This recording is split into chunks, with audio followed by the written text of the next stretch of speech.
Now start करते हैं ये सब।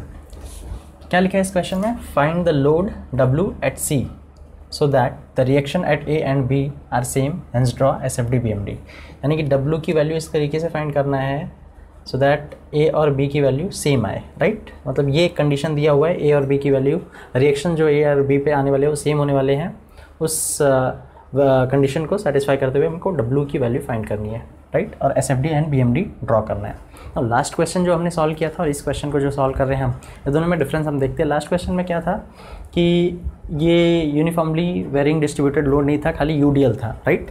तो इस क्वेश्चन के अंदर हम देख रहे हैं कि हमको एक UVDL मिला हुआ है, राइट। सो UVDL की वजह से इसके ऊपर कैसे SFD आता है, कैसे BMD आता है, वो हम देखेंगे। और एक चीज़ है कि लास्ट वाले क्वेश्चन में मैंने पर्पसली ये वाला क्वेश्चन इस बार लिया है। इसके पहले जो क्वेश्चन लिया था उसमें पॉइंट ऑफ कॉन्ट्राफ्लेक्चर नहीं था, बट इसके अंदर पॉइंट ऑफ कॉन्ट्राफ्लेक्चर रहने वाला है। वो एक नई चीज़ है, कैलकुलेशन करते टाइम हमको कुछ नई चीज़ें दिखने वाली हैं इसके अंदर, वो देखेंगे। And then point of contraflexure, पहले तो मैं बता दूं कि मैंने जब भी नोट्स लिखाया था तो उसमें पॉइंट नंबर 7 या 8 पे मैंने बताया था कि point of contraflexure is a point where bending moment is 0, right. So वो भी एक चीज़ देखेंगे। देन इसको सॉल्व करते वक्त हमको शेयर फोर्स डायग्राम जब हम बनाएंगे तो एक पॉइंट आएगा जहाँ पे शेयर फोर्स आपका 0 होगा और इस पॉइंट पे आपको बेंडिंग मोमेंट मैक्सिमम मिलेगा। सो शेयर फोर्स जिस पॉइंट पे 0 होगा वो पॉइंट भी हमको इस बार फाइंड करना है। जैसे कि लास्ट क्वेश्चन में हमने शेयर फोर्स जिस पॉइंट पे 0 था वो हमने फाइंड नहीं किया था, बट यहाँ पे हमको फाइंड करने की ज़रूरत पड़ेगी। और वो कैसे फाइंड करेंगे, उसके लिए 2-3 तरीके के कैलकुलेशंस है, वो चीज़ देखेंगे। सो लास्ट क्वेश्चन से ये क्वेश्चन काफ़ी अलग है। सॉल्व करने की जो मतलब कैलकुलेशंस होंगे, shear force calculation, bending moment, वो सारी चीज़ें तो वैसी ही होंगी, बट कुछ चीज़ें इसके अंदर है जो हमको न्यू सीखने को मिलेंगी, राइट। सो स्टार्ट करते हैं ये सम को। पहले तो ये सम के बारे में हम देखते हैं क्या है। यहाँ पे एक हिंज सपोर्ट है। हिंज सपोर्ट की वजह से मैंने यहाँ पे वीडियो ऑलरेडी आपको बना दिया है टाइम सेव करने के लिए। सो हिंज सपोर्ट है, हिंज सपोर्ट पे एक हॉरिजॉन्टल रिएक्शन, एक वर्टिकल रिएक्शन आएगा। और यहाँ पे क्या है, देख के समझ में आ रहा है कि ये रोलर सपोर्ट का नोटेशन है। तो रोलर सपोर्ट पे एक रिएक्शन आएगा वर्टिकल, VB मैंने लिख दिया है। और W को एज इट इज़ मैंने नीचे उतार दिया है। और 20 किलो न्यूटन मीटर ये एक टॉर्क दिख रहा है। 2 मीटर 2 मीटर 2 मीटर ये 6 मीटर स्पैन है, राइट। नाउ मैंने इसको सिंप्लीफाई ऑलरेडी कर दिया। मैंने आपको समझाया था कि इसको किस तरीके से सिंप्लीफाई करना है। Half of base into height. क्या है, ये ट्रायंगल है, ट्रायंगल का एरिया भी वही होता है। तो ये एक वेक्टर डायग्राम हुआ है, इसका है वेक्टर डायग्राम ऑफ लोडिंग। तो इस वेक्टर डायग्राम का हम लोग अगर ये करते हैं, एरिया निकालते हैं, तो हमको जो मिलता है कॉन्सेंट्रेटेड लोड मिल जाता है। जैसे वहाँ पे हमको एरिया मिलती है, वैसे इसी का एरिया जो रहेगा वो आपका लोड, कॉन्सेंट्रेटेड लोड हो जाएगा। So half of base into height. So half of base into height, base is 6, height is 12 kilo newton metre. Multiply करेंगे तो हमको 36 किलो न्यूटन आता है। और कहाँ पे एक्ट होगा, जो हायर लेंथ रहेगी या हायर वैल्यू रहेगी उससे 1/3 लेंथ पे। तो 6 का 1/3 इज़ 2 मीटर और बचा हुआ जो है 2/3 ऑफ 6 है, दैट इज़ 4 मीटर, राइट। सो हर एक चीज़ यहाँ पे लिखने की ज़रूरत नहीं, जितना सिंपल रखोगे डायग्राम को उतना अच्छा रहेगा। कुछ कुछ चीज़ें समझ के जस्ट ले लेना है, नेसेसरी नहीं है जैसे कि ये 2 मीटर है 2 मीटर है 2 मीटर, तो मैं लिखा नहीं हूँ, ये समझ सकते हैं। ये थोड़ा सा इंपॉर्टेंट था इसलिए मैंने लिख दिया है, राइट। अभी एक W दिख रहा है। और कितने अननोन फोर्सेस हैं यहाँ पे, W है, HA है, VA है और VB है। ऐसे 4 फोर्सेस हमको पहले तो फाइंड करना है। इन फोर्सेस को फाइंड करने के लिए हमको मैकेनिक्स में जाना पड़ेगा और वहाँ से हम सीखते हैं summation for equilibrium, summation Fx is equal to 0 taking rightward force positive. Now कितने हॉरिजॉन्टल फोर्स हैं यहाँ पे दिख रहा है हमें, एक दिख रहा है HA, और कोई दिख रहा है हॉरिजॉन्टल फोर्स, कोई हॉरिजॉन्टल फोर्स और नहीं दिख रहा है हमको। सो HA इज इक्वल टू 0 और कोई हॉरिजॉन्टल फोर्स हमको नहीं दिख रहा है, इसलिए HA is equal to 0, right. यानी कि हॉरिजॉन्टली पॉइंट A पे कोई भी लोड एक्ट नहीं हो रहा है, right. Now summation Fy equal to 0 taking upward force positive. कितने अपवर्ड फोर्सेस हैं, वर्टिकल फोर्स कितने, 1 2 3 4 वर्टिकल फोर्सेस हैं। अपवर्ड कितने हैं, VA और VB अपवर्ड है, W and 36 kilo Newton downward है। सो जो अपवर्ड फोर्सेस है वो पॉजिटिव मैं इस तरफ ले लेता हूँ,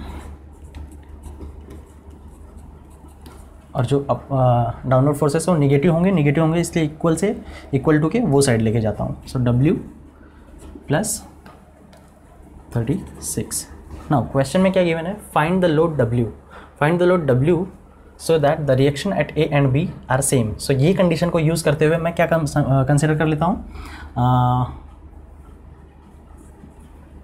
VA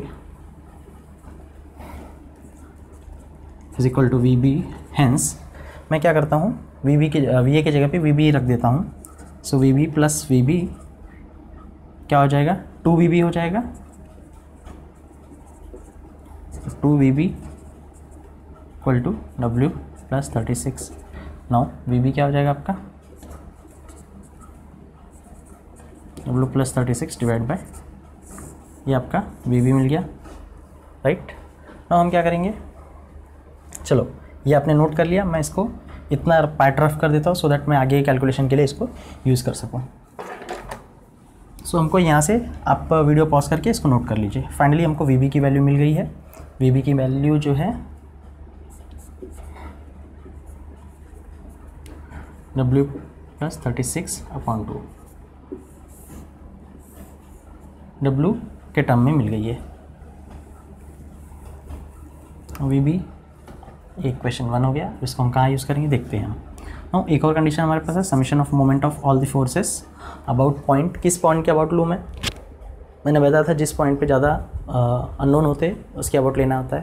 तो HA तो ऑलरेडी नोन है, बट फिर भी मैं पॉइंट A के अबाउट ले लेता हूँ। So taking about point A equal to 0, taking clockwise positive ले रहा हूँ। तो क्लॉकवाइज पॉजिटिव ले रहा हूँ और ये आपका पॉइंट A है और इसके अबाउट मुझे मोमेंट लेना है सारे फोर्सेस से। एक फोर्स ये है, इसकी वजह से मोमेंट आएगा। ये दोनों फोर्स की वजह से पॉइंट A पे कोई मोमेंट नहीं आएगा क्योंकि ये दोनों फोर्स उसी पॉइंट से पास हो रहे हैं। एक ये फोर्स है, इसकी वजह से मोमेंट आएगा, एक ये फोर्स है, इसकी वजह से मोमेंट आएगा। ये फोर्स की वजह से कैसा मोमेंट आएगा, एंटी क्लॉकवाइज। ये ऐसा है, ये फोर्स ऐसा लग गया तो एंटी क्लॉकवाइज आएगा। सो पहले मैं माइनस लिख देता हूँ, फिर W मल्टीप्लाई बाय डिस्टेंस कितना है ये 2 मीटर मल्टीप्लाई बाय 2। देन उसके बाद फिर कौन सा फोर्स आता है, ये फोर्स रह गया नहीं, उसके पहले एक मोमेंट दिख रहा है, डायरेक्ट मोमेंट है। सो ये मोमेंट कैसा है, एंटी क्लॉकवाइज है, तो -20 ले लिया मैंने। आगे जाता हूँ, पॉइंट ये है, इसी पॉइंट के अबाउट लेना है, इसके लिए मैं इसके अबाउट में रख रहा हूँ। ये फोर्स दिख रहा है, ये फोर्स कैसे एक्ट होएगा इसके ऊपर, डाउनवर्ड। सो ये कैसे रोटेट होगा, क्लॉकवाइज होगा। इसके लिए मैं प्लस लेता हूँ, प्लस 36।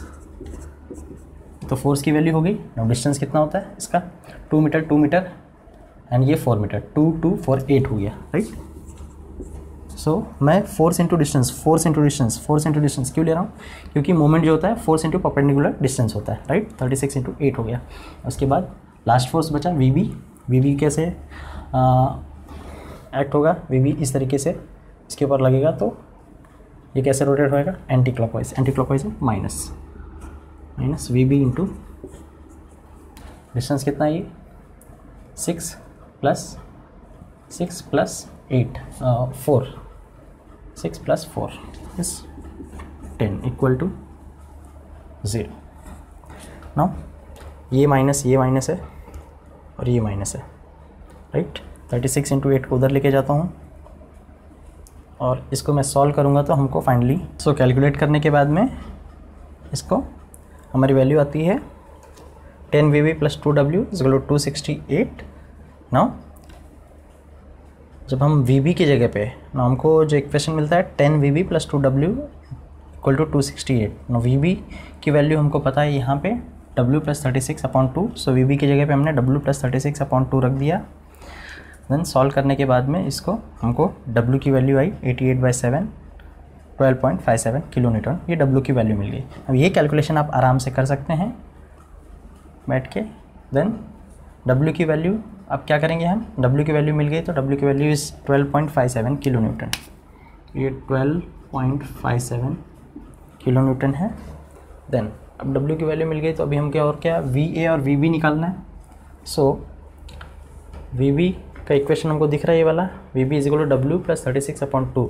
सो W मिल गया 12.57 किलो न्यूटन। सो 12.57 W की जगह हम रख देंगे 12.57 प्लस 36 डिवाइड बाई 2, तो आता कितना है 24.285 kilo newton. Now VB is equal to, हमने जस्ट क्वेश्चन में यहाँ पे रीड किया, reaction at A and B are same, hence A and B are same. So VB is equal to V A हो जाएगा आपका, और वी ए का वैल्यू भी हो जाएगा 24.285 kilo newton. So V B की वैल्यू भी 24, वी ए की वैल्यू 24.285, ऐसे ही 24.285, राइट। नाउ हमको क्या क्या रिएक्शन चाहिए थे, W मिल गया 12.57 किलो न्यूटन, वी ए मिल गया, वी बी मिल गया। नाउ हमारे पास जितने फोर्स अननोन थे सारे फोर्स मिल गए हैं। अब हम इसके ऊपर शियर फोर्स वाला कैलकुलेशन कर सकते हैं, बेंडिंग मोमेंट वाला कैलकुलेशन कर सकते हैं। अब ये पार्ट आप नोट कर लीजिए, मैं इसको रफ करके देन शेयर फोर्स कैलकुलेशन सिखाता हूँ आपको। नाउ शेयर फोर्स कैलकुलेशन देखते हैं। शेयर फोर्स कैलकुलेशन में मैंने क्या किया है, कितने पॉइंट्स हैं, C A D E B। Now कितने पॉइंट्स पे फोर्सेस हैं, एक पे C पे है, A पे है, देन B पे है। इसको तो हमने सिंप्लीफाई करके निकाला है। तो टोटल 1 2 3 ही ऐसे पॉइंट है जिसके ऊपर फोर्स, एक्सटर्नल फोर्स है। तो देखते हैं, C के लेफ़्ट पे राइट पे मैंने लिखा है, देन A के लेफ़्ट पे राइट पे लिखा है क्योंकि A पे भी एक्सटर्नल फोर्स है। नाउ D, पॉइंट D पे कोई एक्सटर्नल फोर्स नहीं है, इसके लिए मैंने खाली D लिखा है, लेफ़्ट राइट नहीं लिखा है। नाउ E पे कोई एक्सटर्नल फोर्स नहीं है, इसके लिए खाली पॉइंट E लिखा है, लेफ़्ट राइट नहीं लिखा मैंने। B पे एक्सटर्नल फोर्स है, इसके लिए उसका लेफ़्ट और राइट मैंने लिखा है, राइट। नाउ कैलकुलेशन देखते हैं। मैंने बताया था आपको कि कैसे कैलकुलेट करना है इसको, साइन कन्वेंशन याद रखना है। अगर मैंने ये सेक्शन लिया है तो सेक्शन के लेफ़्ट साइड में अपवर्ड फोर्स पॉजिटिव, तो राइट साइड में डाउनवर्ड पॉजिटिव होगा, और इसका उल्टा तो निगेटिव हो जाएगा, राइट। सो देखते हैं, और इसका उल्टा भी मैं बना देता हूँ, थोड़ा आपको सिंप्लिसिटी होगी।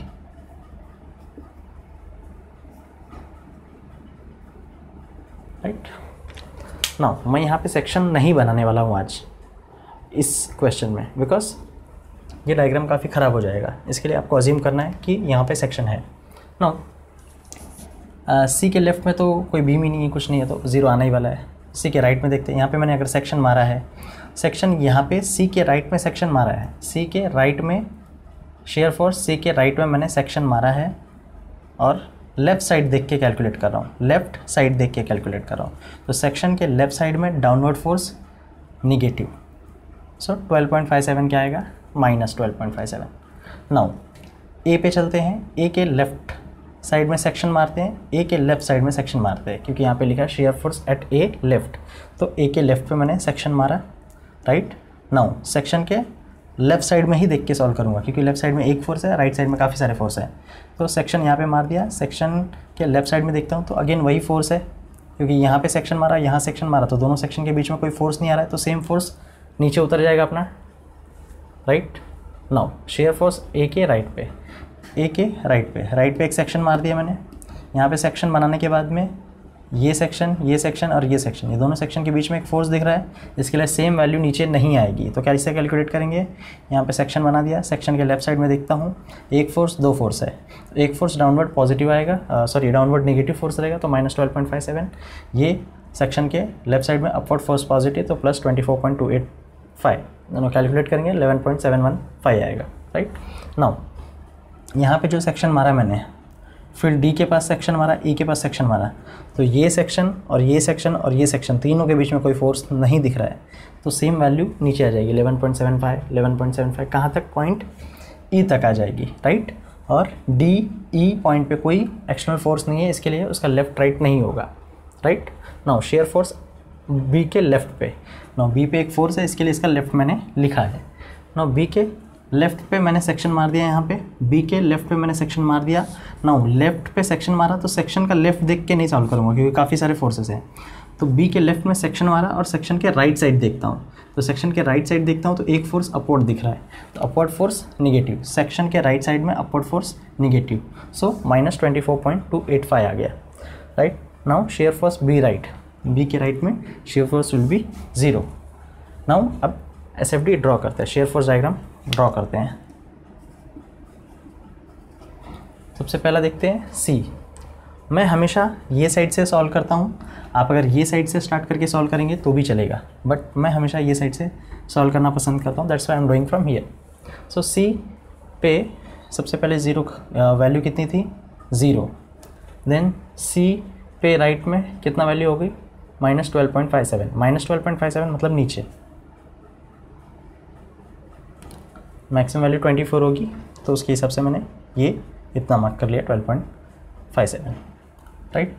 नाउ ए पे चलते, ए के लेफ्ट पे -12.57, तो ए है यहाँ पे 12.57, फिर ए के राइट पे कितना है 11.715, पॉजिटिव में आ गया, तो मैं ये यहाँ पे 11.715 आया। फिर डी पे, पॉइंट डी पे सेम 11.715 है,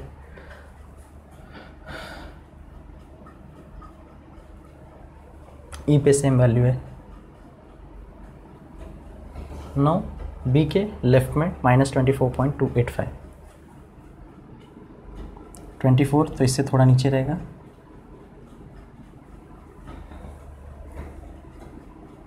थोड़ा सा ऊपर ले लेता हूँ मैं, सो दैट ये नीचे को ड्रॉ करने के लिए स्पेस मिलेगा। नाउ 0 तो यहाँ पे आ गया।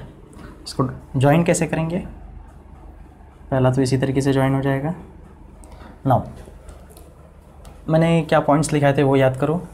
For no load portion of the beam, for no load portion of the beam SFT has constant ordinates, तो यहाँ पे हो गए कांस्टेंट ऑर्डिनेट्स, राइट। देन अगर कोई एक्सटर्नल फोर्स आएगा तो there will be sudden change, तो सडन चेंज की वजह से मैंने ये पॉइंट्स ज्वाइन कर दिए। Now again no load portion of the beam SFT has constant ordinates, again no load portion of the beam SFT has constant ordinates, right। now इसके बाद यहाँ से यहाँ तक कैसे ज्वाइन करूँ, तो आप मैंने जो नोट्स लिखाया था उसमें याद कीजिए कि for UVDL portion of the beam SFT has parabolic variation, तो ये जो है स्ट्रेट लाइन से नहीं ज्वाइन होगा, ये पैराबोलिक लाइन से ज्वाइन होगा, पैराबोलिक। नाउ ये स्ट्रेट लाइन नहीं है, आप समझ लीजिए ये एक पैराबोलिक लाइन है, तो यहाँ पे इसको जस्ट लिख देंगे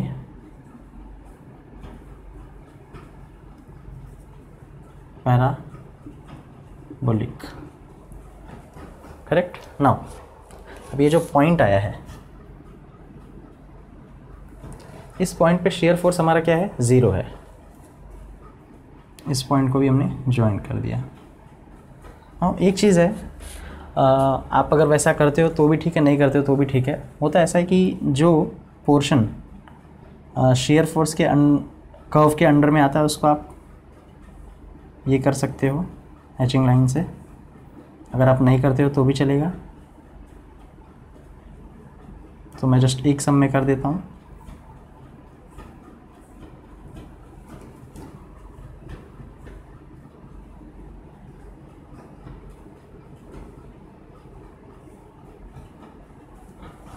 से आपका area under share SFD curve, shear force curve. Now अब ये जो पॉइंट है, इस पॉइंट पे क्या है शेयर फोर्स 0 है, तो इस पॉइंट पे अगर शेयर फोर्स 0 है तो यहाँ पे क्या होगा बेंडिंग मोमेंट मैक्सिमम आने वाला है। नाउ आप ये कैलकुलेशन कर लीजिए, ये डायग्राम ड्रॉ कर लीजिए, मैं इसको रफ करके बेंडिंग मोमेंट कैलकुलेशन समझाता हूँ आपको। नाउ बेंडिंग मोमेंट कैलकुलेशन देखते हैं। Bending moment at point C is 0, क्योंकि bending moment at free end is 0, किसी भी फ्री एंड पे बेंडिंग मोमेंट 0 होता है, इसके लिए यहाँ पे 0 हो गया। Bending moment eight A, point A पे देखते हैं बेंडिंग मोमेंट कैसे कैलकुलेट करेंगे। चलो पॉइंट ए पे एक सेक्शन ले लिया मैंने, और सेक्शन लेने के बाद मैं सेक्शन के लेफ्ट साइड देखता हूँ, एक ही फोर्स है तो लेफ्ट साइड देख के सॉल्व करूँगा। अगर राइट साइड देखता हूँ तो काफ़ी सारे फोर्सेस है, तो चलो सेक्शन के लेफ्ट साइड देख के सॉल्व करता हूँ। मैंने कैसे बताया था, इसमें हमको सैगिंग और हॉगिंग देखना होता है, यानी कि सेक्शन मैंने ले लिया है और सेक्शन पे मान लो ये बीम का थोड़ा सा पार्ट मैंने बना दिया और ये आपकी पॉइंट ए है। नाउ पॉइंट ए पे ये आपका पॉइंट ए है। नाउ डब्ल्यू आपका फोर्स लगेगा तो बीम कैसे बेंड होगी, ये पॉइंट सी पे, तो आपकी बीम कुछ इस तरीके से बेंड होगी ना। ये कौन सा शेप है, hugging shape. Hugging shape negative होता है, right. So W downward force लग रहा है, उसकी वजह से आपका ये शेप आ रहा है हॉगिंग का। So 12.57 multiply by this distance is 2 metre. Minus पहले लगा दिया मैंने बिकॉज हॉगिंग शेप क्रिएट कर रहा है। 12.57 इंटू 2 इक्वल टू -24.14। बाकी और तो कोई फोर्स नहीं है, एच ए और वी ए की वजह से कोई मोमेंट नहीं आएगा पॉइंट ए पे। नाउ जब हम पॉइंट डी पे जाते हैं तो डी पे देखते हैं हमको क्या करना है। डी पे एक्सटर्नल मोमेंट होता है, इसके लिए हम लोग लेफ़्ट और राइट कंसीडर करते हैं।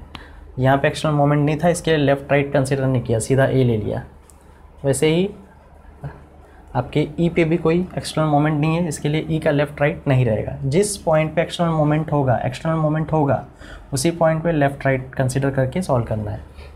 चलो bending moment eight D left में लेते हैं। डी के जस्ट लेफ़्ट में एक सेक्शन लिया मैंने। नाउ ये फोर्स और ये फोर्स, इन दोनों फोर्स की वजह से पॉइंट डी पे मोमेंट आएगा, राइट। और तीसरा नहीं, दो ही मोमेंट आएंगे, एक ये फोर्स की एक ये फोर्स की वजह से लेफ़्ट साइड में, जस्ट लेफ़्ट में।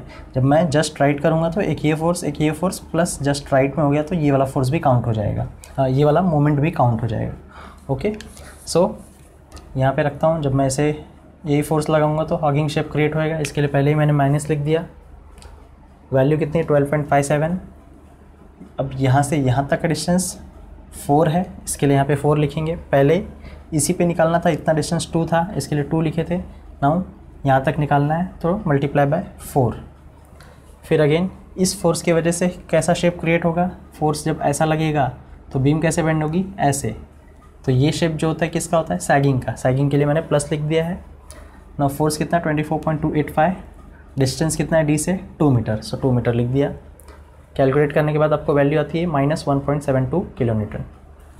नाउ आते हैं बेंडिंग मोमेंट डी के राइट पे। नाउ डी के राइट पे जब आते हैं तो यहाँ तक का तो लेफ़्ट तक, डी के जस्ट लेफ़्ट तक तो जो ये फोर्सेस थे सेम ही आने वाले हैं। जस्ट लेफ़्ट जस्ट राइट करने से डिस्टेंस तो चेंज होता नहीं, इसके लिए मोमेंट चेंज नहीं होगा, राइट। ए से जब डी पे शिफ्ट होते हैं तो काफ़ी डिस्टेंस चेंज होती है, बट डी के जस्ट लेफ़्ट से जस्ट राइट पे जाते हैं तो कोई भी हमारा जो ये है जस्ट डी के जस्ट लेफ़्ट से जस्ट राइट पे जाते हैं तो कोई भी डिस्टेंस चेंज नहीं होती। इसके लिए हमको क्या करना है, डी के लेफ़्ट में यहाँ तक लेफ़्ट तक जो मोमेंट था सेम हम लोग उसको नीचे लेके उसके आगे कंटिन्यू कर सकते हैं, या फिर आप स्टार्टिंग का लिख के वापस स्टार्ट करोगे तो भी चलेगा। तो मैंने जस्ट -1.72 लिख के उसके आगे का लिखना चालू किया। जैसे कि ये एक्सटर्नल मोमेंट है 20 किलो न्यूटन मीटर। नाउ मैंने यहाँ पे एक ये एकदम ध्यान देने वाला पॉइंट है।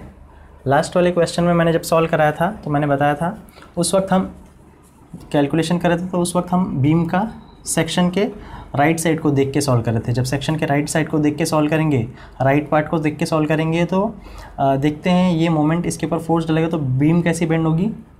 सैगिंग शेप में, राइट। लेकिन इस वक्त क्या कर रहे हैं हम लोग, सेक्शन डी के जस्ट राइट में लिए हैं, लेकिन हम लोग सेक्शन का ये जो बीम है बीम का लेफ़्ट साइड देख के सॉल्व कर रहे हैं। तो सेक्शन के बीम के जस्ट लेफ़्ट साइड वाले पे, बीम के लेफ़्ट साइड वाले सेक्शन के ऊपर इस मोमेंट का क्या इफ़ेक्ट होगा? और ये मोमेंट तो ऐसे आएगा ना, ये मोमेंट जब ऐसे आएगा तो इसको कैसे बेंड करेगा? हॉगिंग शेप में, बिकॉज ये इस पे लगने वाला है, राइट। अगर वो हम ये वाला सेक्शन कंसिडर करते हैं तो इसके ऊपर फोर्स ऐसे लगता तो ये सैगिंग क्रिएट करता, राइट। जैसे कि हमने लास्ट वाले क्वेश्चन में सैगिंग क्रिएट करके प्लस लिया था, बट इस वक्त क्या हो रहा है, हम लेफ़्ट साइड इसका कंसिडर कर रहे हैं। लेफ़्ट साइड कंसिडर करते हुए ये वाला फोर्स इसके ऊपर जब ऐसे लगेगा तो ये सैगिंग होगा इसके लिए हॉगिंग होगा इसके लिए हम लोग यहाँ पे -20 लिख रहे हैं, करेक्ट। सो ये कब मोमेंट को माइनस लिखना है, कब प्लस लिखना है, वो चीज़ को ध्यान देना है, राइट। इसी क्वेश्चन में ही अगर इसमें भी हम लोग इस तरफ से कैलकुलेशन करते हुए आते हैं तो हम अगर इस पार्ट का सेक्शन के जस्ट राइट साइड को देखेंगे तो राइट साइड के सेक्शन के ऊपर इस मोमेंट का इफेक्ट क्या होगा? सैगिंग वाला। तो उस वक्त हमको प्लस लेना पड़ेगा, बट हम लोग इस वक्त ये साइड देख रहे हैं, इसके लिए हम लोग माइनस लेंगे। So -1.72 -20 equal to -21.72, right. Now bending moment at point E point पे लेते हैं। नाउ ई पे इस तरफ ज़्यादा फोर्सेस और मोमेंट दिख रहे हैं, इस तरफ देखते हैं 2 ही फोर्स दिख रहा है। एक फोर्स है, मैंने इसको कन्वर्ट कर दिया 36 किलो न्यूटन पे, तो ये बीम के वो कैसे बेंड करेगा? हॉगिंग शेप में बेंड करेगा। इसके लिए पहले ही माइनस डाल दिया, 36 × 4 क्यों? 36 डिस्टेंस कितनी है? 4, तो 36 × 4। नाउ 24.285 ये वाला जो फोर्स है ये बीम को कैसे बेंड करेगा? सैगिंग शेप में बेंड करेगा। इसके लिए पहले ही मैंने प्लस लिख दिया है। नाउ 24.285 फोर्स की वैल्यू और ये डिस्टेंस कितना है? 6 है। तो ये कैलकुलेशन के बाद में आपको 1.71 मिलता है प्लस में। अब बेंडिंग मोमेंट पॉइंट बी पे कितना आएगा, बी पे bending moment simply supported beam अगर यहाँ से यहाँ तक देखें तो सिंपली सपोर्टेड ही है, तो बी पे क्या मिलेगा आपको बेंडिंग मोमेंट 0। से हो गया आपका बेंडिंग मोमेंट कैलकुलेशन। हाँ, बेंडिंग मोमेंट ड्रॉ करने के बाद में मैं आपको एक्सप्लेन करता हूँ मैंने ड्रॉ कैसे किया बेंडिंग मोमेंट। पॉइंट सी पे बेंडिंग मोमेंट कितना था 0, तो 0 मैंने यहाँ पे मार्क कर दिया 0। Bending moment at point A पे कितना है -25.14, तो बी पॉइंट ए कहाँ पे मेरा ये पॉइंट ए पे मैंने 25.14 मार्क कर दिया 25.14 राइट। सो 25.14 मैंने इतना ले लिया है। नाउ आगे क्या है डी का लेफ्ट पॉइंट डी कहाँ पे मेरा ये पॉइंट डी है राइट। पॉइंट डी पे कितना है 1.72 -1.72, तो मैंने 1.72 मार्क कर दिया राइट। उसके बाद डी पे नेक्स्ट वैल्यू कितनी है -21.72, तो उसी लाइन पे नीचे जाएंगे 21.72 राइट। उसके बाद बेंडिंग मोमेंट एट पॉइंट ई पे कितना 1.71, सो ई पॉइंट का मेरा ये है 1.71, तो मैंने 1.71 यहाँ पे मार्क कर दिया। Now bending moment point B पे कितना है 0 है, तो मैंने यहाँ पे 0 मार्क कर दिया राइट। नाउ अब हम इसको ड्रॉ कैसे करेंगे वो देखते हैं। हमने पढ़ा था और no load portion of the beam your BMD has linear variation, तो हम लीनियर वेरिएशन ऐसा सॉरी हाँ लीनियर वेरिएशन मैंने ऐसे ड्रॉ कर दिया right. Now again no load portion है, तो अब इस पॉइंट और इस पॉइंट को हम लीनियर वेरिएशन मतलब स्ट्रेट लाइन से इंक्लाइन लाइन से ड्रॉ कर देंगे। Now there is external load external moment at point D. So external moment होने की वजह से मैंने लिखा है था आपको नोट्स में कि if there will be any external moment so there will be sudden change in bending moment diagram, so we can see that sudden change in bending moment diagram.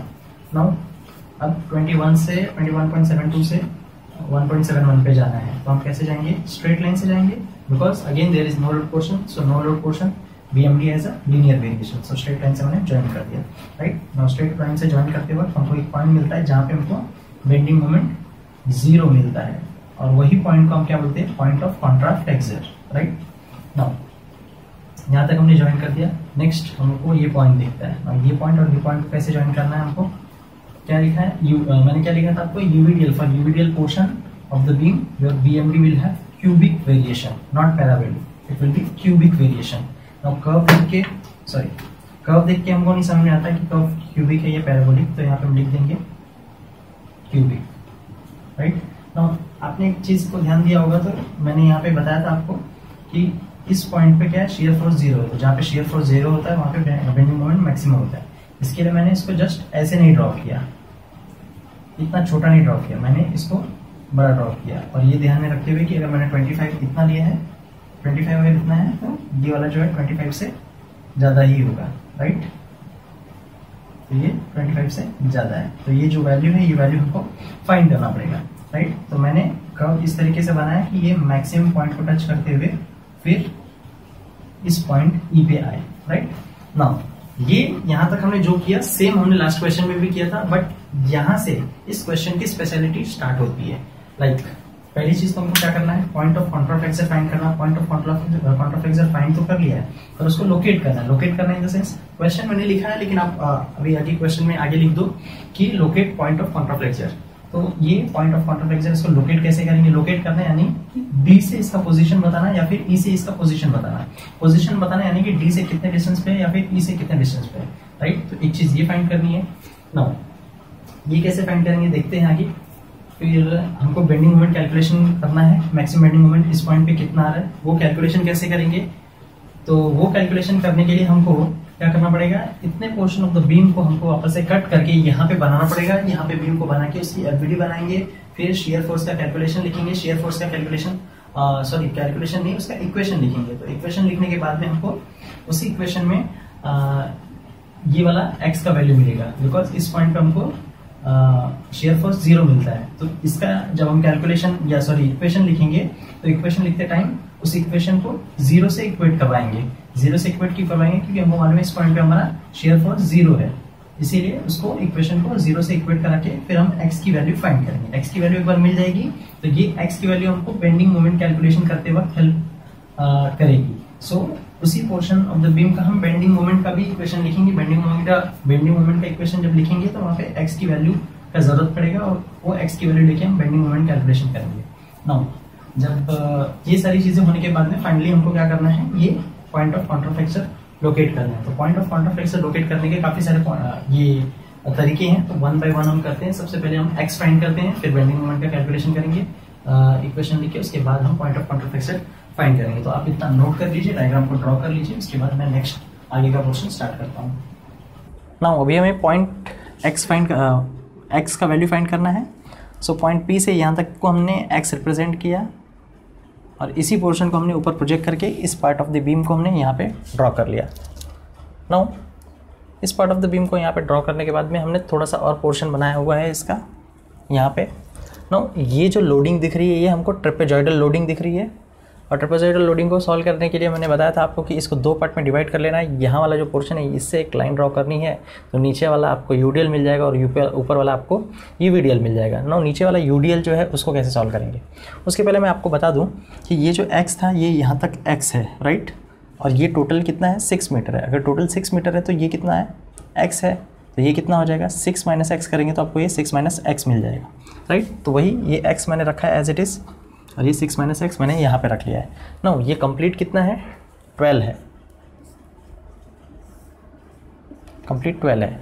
तो मैंने इतने पोर्शन को y कंसीडर कर लिया है just ऐसे ही, because मेरे पास कोई वैल्यू नहीं थी तो मैंने y कंसीडर कर लिया इसको। अगर ये 12 है और ये y है तो ये पोर्शन क्या होगा 12 माइनस वाई। 12 माइनस वाई करेंगे तो ये आ जाएगा। अगर ये 12 माइनस वाई है तो ये भी क्या हो जाएगा 12 माइनस वाई। ये x है तो ये भी क्या हो जाएगा x। ये 6 माइनस एक्स, 12 माइनस वाई है तो ये भी 12 माइनस वाई। सो ये हो गया आपका मार्किंग्स। नाउ अब हम इसको ये वाले जो यूडीएल पोर्शन है इसको हम लोग सिंप्लीफाई करते हैं। तो यूडीएल पोर्शन को कैसे सिंप्लीफाई करते हैं, बेस इंटू हाइट। तो बेस कितना है x, हाइट कितनी 12 माइनस वाई। तो इसको हम लोग ने सेंटर पे रख दिया, सेंटर पे यानी कि x के एग्जैक्टली मिडल पे x/2 क्योंकि यूडीएल एग्जैक्टली सेंटर पे एक्ट होता है। उसके बाद जो ये वाला लोड है इस लोड को यूवीडीएल को हम लोग कैसे सॉल्व करेंगे, half of base into height, half of base into height. Base कितना है x है, हाइट कितनी है y, तो half of base into height. कहाँ पे एक्ट करेगा, यहाँ से इस साइड से 1/3 पोर्शन पे, इसलिए x/3 पे मैंने इसको रख दिया। Now shear force at point P calculate करना है। शेयर फोर्स पॉइंट P पे कैलकुलेट क्यों करना है, हमको कैलकुलेट करने का ज़रूरत नहीं, ऑलरेडी हमारे पास हमको मालूम है क्योंकि शेयर फोर्स डायग्राम खुद ही बताता है कि इस पॉइंट पे शेयर फोर्स क्या है 0 है, क्योंकि ये लाइन जो है 0 वाली लाइन है, तो यहाँ पे शेयर फोर्स 0 है। नाउ हम इसके लिए क्या करने वाले हैं, यहाँ पे एक इक्वेशन लिखे हैं। वो इक्वेशन हमने क्यों लिखा, क्योंकि हमको x की वैल्यू फाइंड करनी है, इसके लिए हम इसका इक्वेशन लिख रहे हैं। Now shear force at that point P is 0, इसके लिए मैंने इसको इक्वल टू 0 लिख दिया। नाउ मैं इसका इक्वेशन लिखता हूँ। तो मैं जब सेक्शन P पे लूँगा और सेक्शन यहाँ पे P पॉइंट पे लूँगा, क्यों P पे खाली सेक्शन ले लूँगा, लेफ्ट और राइट पे क्यों नहीं लूँगा, बिकॉज पॉइंट P पे कोई भी एक्सटर्नल फोर्स नहीं है, कोई एक्सटर्नल फोर्स नहीं होगा तो उसके लेफ्ट या राइट में हम लोग कैलकुलेशन उसके लेफ्ट या राइट पे कैलकुलेट करने की ज़रूरत नहीं है, हम उसी सेक्शन पे कैलकुलेट कर लेंगे। ना हम उसी सेक्शन पे कैलकुलेट करना चालू करते हैं। सेक्शन के राइट साइड में देखते हैं तो सेक्शन के राइट साइड में डाउनवर्ड फोर्स पॉजिटिव, सेक्शन के राइट साइड में ये वाला डाउनवर्ड फोर्स पॉजिटिव, सेक्शन के राइट साइड में ये वाला अपवर्ड फोर्स पॉजिटिव। ना ये फोर्स कहाँ से आया, ये जो इसका रिएक्शन था उसी का मैंने रिएक्शन एज इट इज़ यहाँ पे बनाया हुआ है, राइट। तो 1 2 3 फोर्स, सेक्शन के राइट साइड में ये वाला फोर्स डाउनवर्ड है तो पॉजिटिव, बिकॉज सेक्शन के राइट साइड में पॉजिटिव होता है, ये भी पॉजिटिव, ये अपवर्ड है तो ये निगेटिव होगा, सेक्शन के राइट साइड में निगेटिव। नाउ ये x into 12 minus Y plus लिख दिया, plus half of x into Y minus 24.285, right. तो ये इक्वेशन मैंने लिख दिया। अब इस इक्वेशन के अंदर हम देखते हैं कि 2 अननोन दिख रहे हैं x और y। सो 2 अननोन रहेगा तो उसको सॉल्व करने के लिए 2 इक्वेशन लगेगा। तो एक इक्वेशन तो हम लोगों ने यहाँ से निकाल लिया, ना दूसरा इक्वेशन कहाँ से लाएंगे। सो दूसरा इक्वेशन लाने के लिए हम देख सकते हैं कि एक ट्रायंगल ये दिख रहा है, दूसरा ट्रायंगल ये दिख रहा है। तो इन दोनों ट्रायंगल के अंदर एक सिमिलैरिटी दिख रही है, राइट एंगल ट्रायंगल है, तो लिखेंगे सिमिलैरिटी ऑफ ट्रायंगल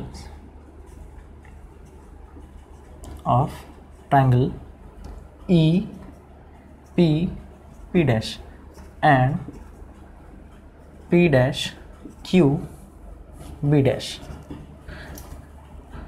क्या मिलता है हमको, ये इसको बेस कंसिडर करता हूँ, इसको हाइट कंसिडर करता हूँ, तो base divide by height 12 minus Y equal to base, base is x, so x divide by height, height is y। So इसको सॉल्व करेंगे तो क्या मिलेगा हमको 6y minus xy equal to 12x minus xy, ये xy कैंसिल हो जाएगा। So y is equal to 6 12 divide by 6 equal into x, so y is equal to 2x, right. So यहाँ से हमको y की value in terms of x मिल गई है।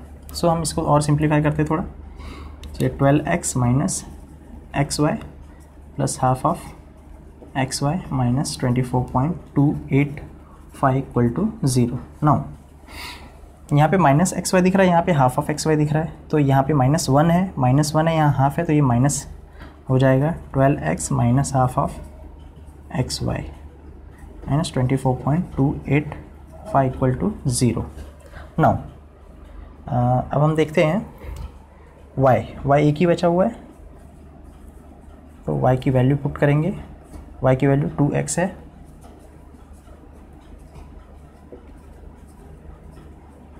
Zero, और ये 2 से कैंसिल हो जाएगा, एक्स स्क्वायर हो जाएगा, 12 minus X square minus 12x हो गया यहाँ पे, sorry 12x minus X square plus 24.285 equal to 0।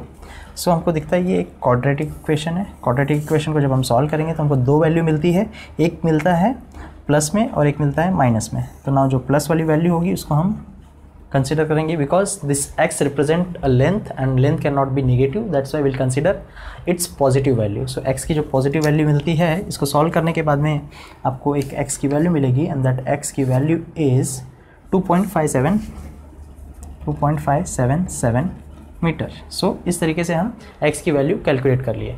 Now जिस तरीके से हमने शेयर फोर्स का कैलकुलेशन इस डायग्राम को देख के शेयर फोर्स का ये लिखा, इक्वेशन लिखा और x की वैल्यू फाइंड की, उसी तरीके से हमको now bending moment at point P निकालना है। सो बेंडिंग मोमेंट पॉइंट P पे भी किस तरीके से निकलेगा, इसी डायग्राम से हम बेंडिंग मोमेंट का कैलकुलेशन लिखेंगे और पॉइंट P पे बेंडिंग मोमेंट फाइंड करेंगे।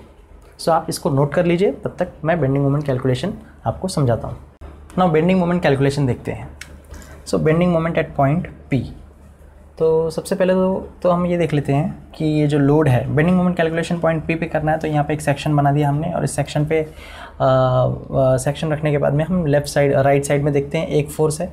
इस फोर्स की वजह से मोमेंट कैसा आएगा, बीम कैसे बेंड होगी आपकी, इसकी वजह से हॉगिंग शेप क्रिएट होगा। तो माइनस आपका ये force into distance this much, और उसके बाद ये force half of X Y, इसकी वजह से भी डाउनवर्ड फोर्स है, इसकी वजह से भी आपकी बीम जो होगी इस तरीके से बेंड होगी, हॉगिंग शेप क्रिएट होगा।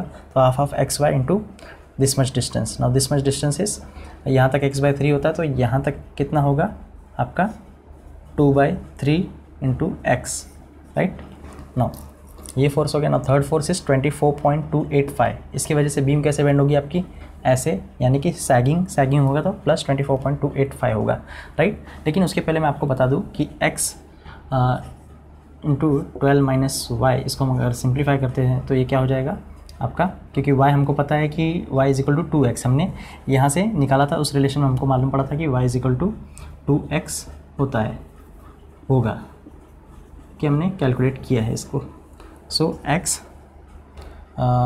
की जगह पे, सो ये क्या हो जाएगा 12x माइनस y की जगह पे अगर मैं 2x रख देता हूँ, सो ये अंदर जाने के बाद में 2x स्क्वायर हो जाएगा, राइट।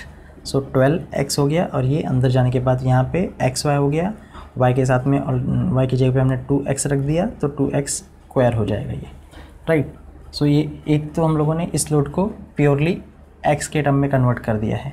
ना अभी इस लोड को भी हम प्योरली x के टर्म में कन्वर्ट कर देते हैं, half of x into y को, इसको कैसे कन्वर्ट करेंगे, half of x into Y की जगह पे 2x अगर हम रखते हैं तो ये 2 कैंसिल हो जाएगा, और ये कम्प्लीटली x स्क्वायर हो जाएगा।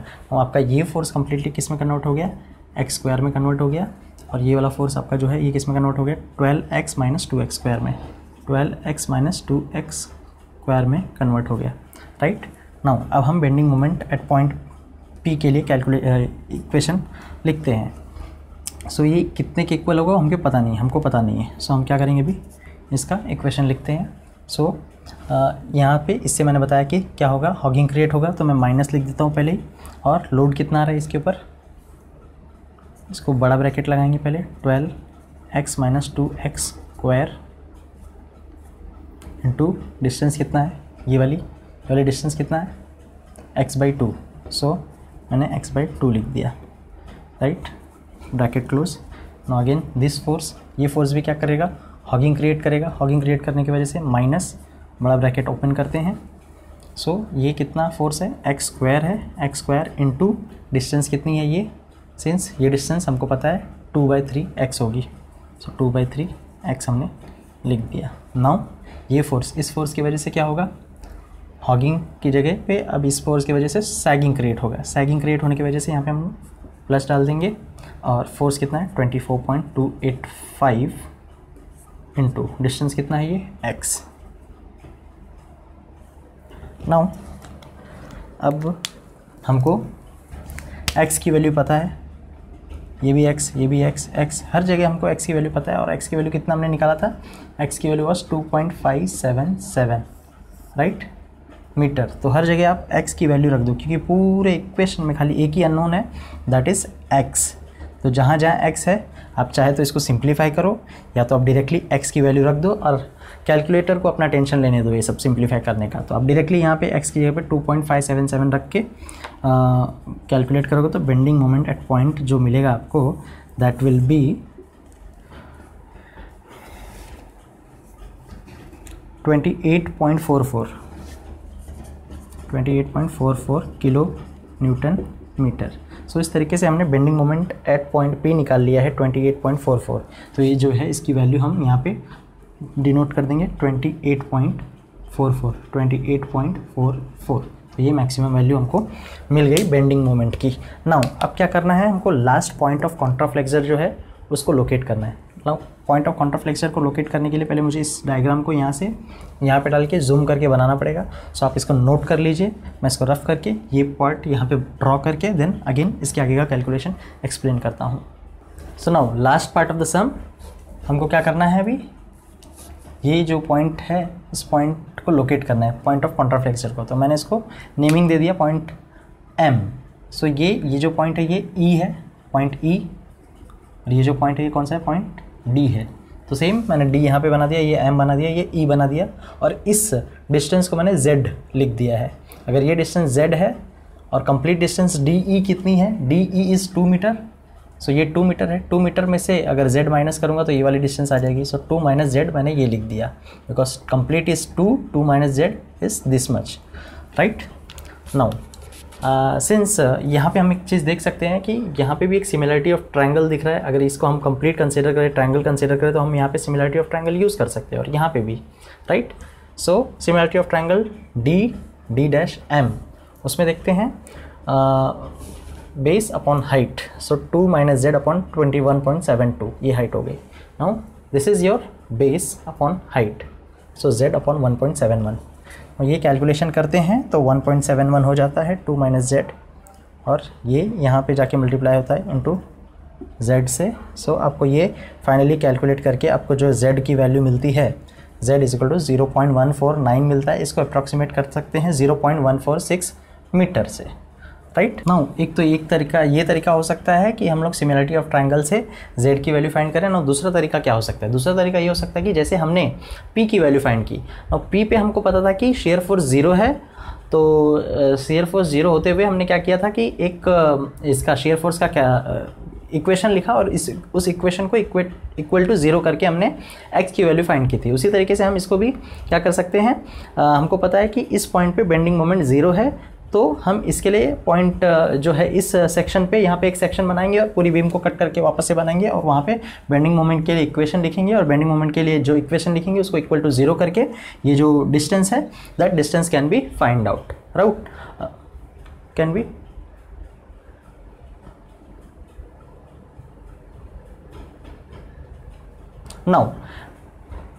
नाउ अब एक चीज़ देखते हैं कि मैंने यहाँ पे सिमिलरिटी ऑफ ट्रायंगल यूज़ किया, लेकिन यहाँ पे क्यों सिमिलरिटी ऑफ ट्रायंगल नहीं यूज़ किया।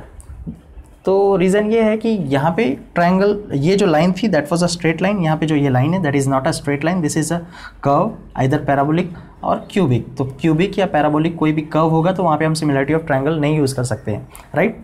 सो अगर सपोज करो ये पोर्शन ऑफ बीम पे क्या होता था, यूवीएल होता था या फिर यूडीएल होता, तो ये या तो पैराबोलिक लाइन होती थी या तो ये क्यूबिक लाइन होती थी। तो उस वक्त हम सिमिलैरिटी ऑफ ट्रायंगल यूज़ नहीं कर सकते। तो हमको क्या करना पड़ता था, जैसे हमने यहाँ पे बीम को तोड़ के इक्वेशन लिखा, सेम वैसे ही इस बीम को कट करके वापस से हमको क्या करना पड़ता था, बेंडिंग मोमेंट के लिए इक्वेशन लिखना पड़ता था। और बेंडिंग मोमेंट के लिए इक्वेशन लिख के देन बेंडिंग मोमेंट ये जो डिस्टेंस z है वो हम z फाइंड किए होते, राइट।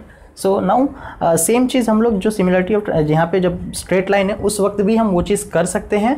तो आप एज अ होमवर्क इतने पार्ट को क्या करना है, आपको कट करके वापस से बनाना है उसका ये FVD देन BMD देन उसका BMD का बेंडिंग मोमेंट का आपको इसका इक्वेशन लिख के देन इक्वल टू 0 करके आपको Z जो है फाइंड करना है इस तरीके से। Now that will be for you as a homework. Now मैंने बताया कि मैं जो भी न्यूमेरिकल्स कराता हूँ that is just a basic numericals. आपको SFD BMD के सम करने के लिए बहुत सारी प्रैक्टिस करनी पड़ेगी। आपको कम से कम हर टाइप के 4-4, 5-5 क्वेश्चन सॉल्व करने पड़ेंगे। नाउ ये जो न्यूमेरिकल मैं जो भी न्यूमेरिकल कराता हूँ वो यूनिवर्सिटी में आए हुए न्यूमेरिकल्स होते हैं। आपको पहले वो न्यूमेरिकल्स करने हैं वो टाइप्स के, उसके बाद आपको दूसरे टाइप्स के न्यूमेरिकल करना है। नाउ इसमें हम लोगों ने SFD BMD में ऑलरेडी 2 सम कर लिए हैं। एक सम तो बेसिक था, दूसरा काउंटरफ्लेक्सर के साथ में था। उसके बाद नेक्स्ट सम हम सॉल्व करने वाले हैं based on that cantilever beam. उसके बाद एक इंटरनल हिंज वाला हम सम सॉल्व करेंगे।